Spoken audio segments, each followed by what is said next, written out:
महिलांच्या स्वतंत्र रुग्णालयाबाबत शासन सकारात्मक असून याबाबत मुंबई येथे जलसंपदा मंत्र्यांच्या दालनात बैठक संपन्न झाली आहे। अहिल्यानगर जिल्ह्यातील संगमनेर तालुक्यातील विविध प्राथमिक आरोग्य केंद्राचं रूपांतर ग्रामीण रुग्णालयात करावं, ग्रामीण रुग्णालयाचं रूपांतर उपजिल्हा रुग्णालयात करावं, तसेच नगरपालिकेच्या कुटीर रुग्णालयात स्त्री रुग्णालय सुरू करावे।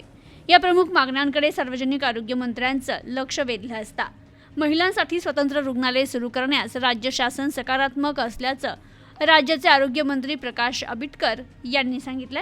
तर मुंबई येथे जलसंपदा मंत्री राधाकृष्ण विखे पाटील यांच्या दालनात सार्वजनिक आरोग्य मंत्री प्रकाश आंबेडकर यांच्या प्रमुख उपस्थितीत बैठक पार पडली। यावेळी माजी खासदार सुजय विखे पाटील, आमदार अमोल खताळ, आमदार विठ्ठलराव लंघे यांच्यासह सार्वजनिक आरोग्य विभागाचे अधिकारी उपस्थित होते।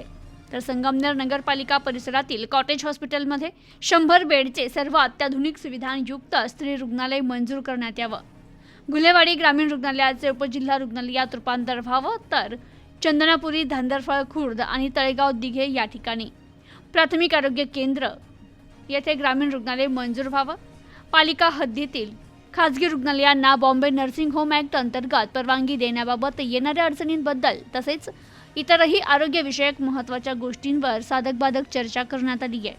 संगमनेरची आरोग्य सुविधा बळकट व्हावी आणि नागरिकांना दर्जेदार उपचार मिळावे, आरोग्याच्या लढाईत दुर्लक्षित कोणीही राहू नये यासाठी माझा प्रयत्न आहे। लवकरच या मागण्या पूर्णत्वास जाव्यात यासाठी सातत्यानं पाठपुरावा सुरू आहे। तरी या मागण्यांवर आरोग्य मंत्र्यांनी सकारात्मकता दाखवली असल्याचं आमदार खताळ यांनी सांगितलंय।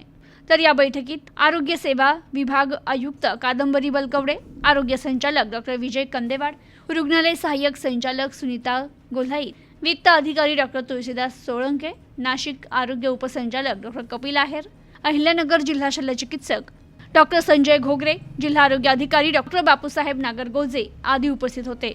Bureau report, news today 24, Ahilyanagar.